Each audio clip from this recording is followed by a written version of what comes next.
नमस्कार। आपका अखबार के इस अंक में आपका स्वागत है। मैं हूं प्रदीप सिंह। ऑपरेशन सिंदूर को लेकर इस समय देश और दुनिया में 3 तरह के नैरेटिव चल रहे हैं।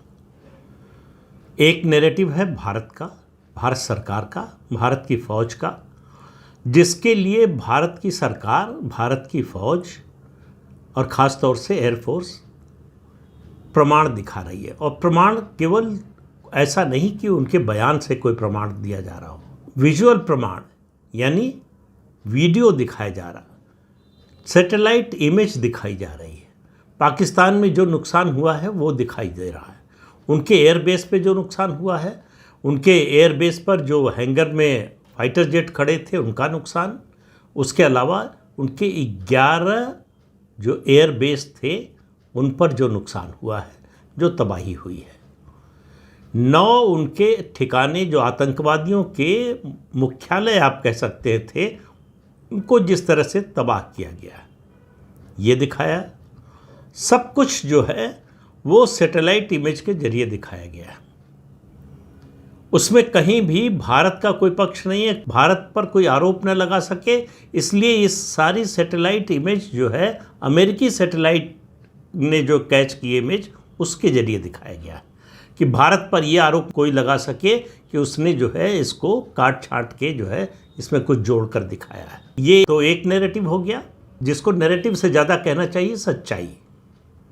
सच को सामने लाने की, सच को दुनिया को दिखाने का प्रयास और सफल प्रयास। उसके अलावा दूसरा नैरेटिव पाकिस्तान का है। पाकिस्तान का जो नैरेटिव है कि हम हारे नहीं। अब आप एक बात समझ लीजिए, पाकिस्तान से हम 4 युद्ध लड़ चुके हैं। पाकिस्तान कभी हार नहीं मानता। इससे पहले ऑपरेशन सिंदूर से पहले सबसे निर्णायक लड़ाई 1971 की हुई, जब पाकिस्तान के 2 टुकड़े हो गए। पाकिस्तान 1971 में जब उसके 93,000 सैनिकों ने उसके लेफ्टिनेंट जनरल के नेतृत्व में, के नियाजी उनके नेतृत्व में सरेंडर किया, सरेंडर डॉक्यूमेंट पर हस्ताक्षर किए और उसके बाद शिमला समझौता हुआ। शिमला समझौते में उनको लौटाया गया। उसको भी पाकिस्तान कहता है कि हमारी जीत थी, हम हारे नहीं। 65 में भी हारा, माना नहीं। कारगिल में भी हारा, माना नहीं। अब ऑपरेशन सिंदूर में उसकी ये गति हुई है। उससे पहले सर्जिकल स्ट्राइक हुई, माना नहीं। एयर स्ट्राइक हुई बालाकोट की, माना नहीं। और अब वही रवैया उसका ऑपरेशन सिंदूर को लेकर भी है। झूठ फैला रहा है कि उसने भारत के 6 जेट गिरा दिए। हमारे सीडीएस जनरल अनिल चौहान ने कहा कि ये बिल्कुल झूठ है। भारत ने पहले दिन से, हमारे डीजीएमओ की जो प्रेस कॉन्फ्रेंस हुई उसमें कहा युद्ध में नुकसान होता ही है। ये नहीं बताया, उन्होंने कहा कि ऑपरेशन चल रहा है इसलिए ये अभी नहीं बता सकते कि क्या नुकसान हुआ, कैसा नुकसान हुआ। दूसरी बात उन्होंने बड़ी स्पष्ट तौर पर कही कि हमारे सारे पायलट सुरक्षित हैं। मतलब कोई हमारा विमान गिरा नहीं, विमान को नुकसान नहीं हुआ, ये नहीं कहा। तो वो आप अंदाज़ा लगा सकते हैं। और कल फिर जो है हमारे सीडीएस अनिल चौहान ने कहा है कि हम जल्दी ही प्रमाण सहित आपको सब कुछ बताएंगे, क्या हुआ, पाकिस्तान का कितना नुकसान हुआ, कैसा नुकसान हुआ।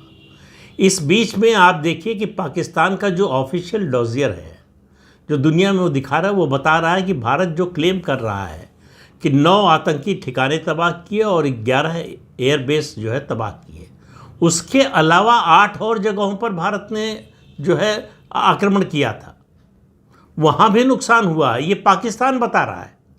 तो एक तो ये मैंने बताया कि जो सच चल रहा है, जो हमारी फौज का है, हमारी सरकार का है पक्ष, हमारी सरकार के पक्ष को लेकर जो है देश के अलग अलग दलों के, विपक्षी दलों के भी सांसद उसमें, बल्कि विपक्षी दलों के सांसद ज़्यादा हैं, वो दुनिया भर में घूमकर अब धीरे धीरे वो डेलीगेशन लौटने लगे हैं।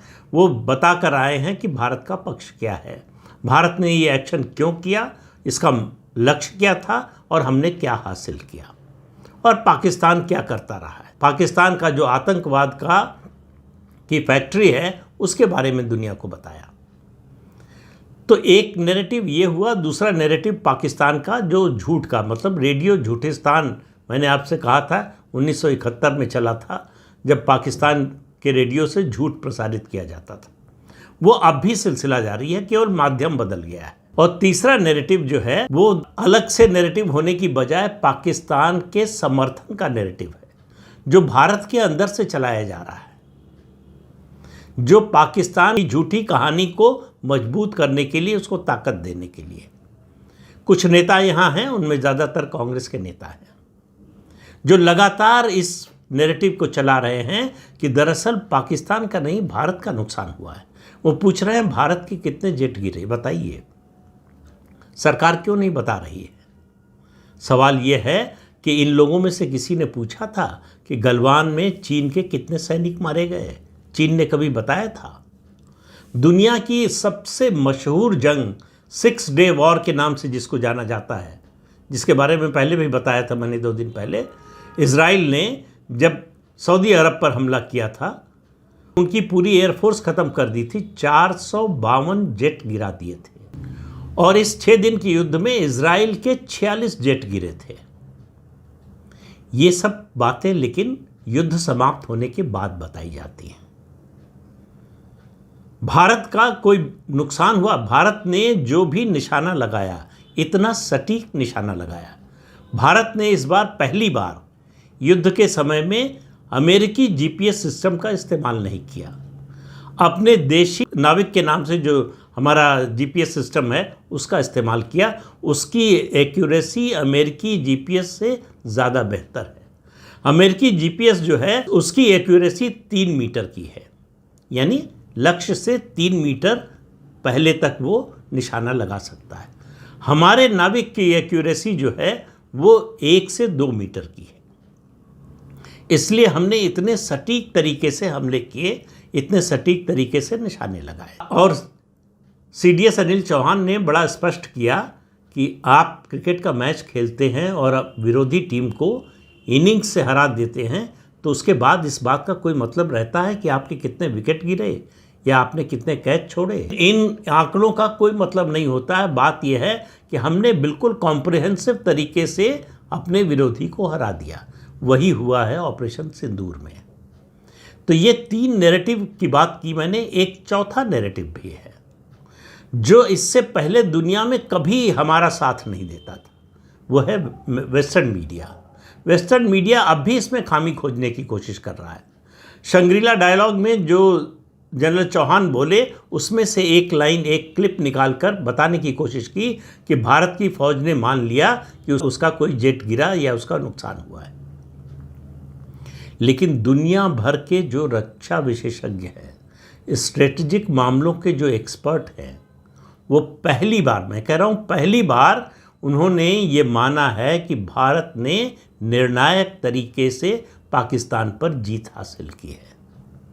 दूसरी बात, भारत और पाकिस्तान दोनों न्यूक्लियर स्टेट हैं। इससे पहले 2 न्यूक्लियर स्टेट की भारत पाकिस्तान के संदर्भ में बात करें तो लड़ाई 1999 में हुई थी, कारगिल की। लेकिन वो केवल कारगिल की पहाड़ियों तक सीमित थी। ये पहली बार हुआ है, न तो 47-48, न ही 1965 और न ही 1971 और न ही कारगिल में हमने पाकिस्तान के पंजाब के इलाके में घुसकर इस तरह से वार किया। पहली बार इस तरह से घुसकर मारा है। और जितना हम बता रहे हैं उससे ज़्यादा मारा है, ये पाकिस्तान बता रहा है। तो जनरल चौहान ने कहा हमने पाकिस्तान के 2 एवाक सिस्टम गिराए और 5 से 6 जेट गिराए। उन्होंने कहा और ब्यौरा उनके नुकसान का, उसका हम आकलन कर रहे हैं, वो भी जल्दी ही आपके सामने पेश करेंगे।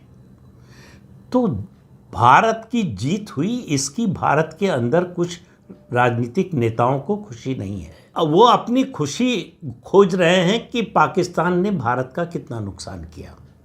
इससे उनकी मानसिकता को समझिए। दुनिया का कोई देश, मैं कह रहा हूँ कोई देश, यहाँ तक कि चीन और तुर्की जो पाकिस्तान का समर्थन कर रहे हैं, वो भी ये कहने को तैयार नहीं हुए, अभी तक उनका भी ये बयान नहीं आया कि भारत ने अमेरिका के दबाव में ये युद्ध रोका। केवल राहुल गांधी और उनकी पार्टी के कुछ नेता लगातार ये बोल रहे हैं। कल फिर राहुल गांधी ये बात बोले कि नरेंद्र मोदी ने सरेंडर कर दिया अमेरिका के सामने। ये उस पार्टी का नेता बोल रहा है जिसने 47-48 में सरेंडर किया यूएन में जाकर, तीसरे पक्ष को बुलाया जिसने 65 में सरेंडर किया ताशकंद में जाकर, तीसरे पक्ष को शामिल किया जिसने 1971 में अमेरिका के दबाव में युद्ध विराम किया और शिमला समझौते के जरिए सरेंडर किया। उस समय इसी पार्टी की सरकार थी, यानी कांग्रेस की। उस पार्टी का नेता सरेंडर की बात कर रहा है। ट्रंप के झूठे दावे के अलावा और कोई इस बात को न कहने को तैयार है न मानने को तैयार है। और भारत इस बात का प्रमाण दे चुका है कि सबसे पहले पाकिस्तान के डीजीएमओ ने फ़ोन किया 10 तारीख को 2 बार।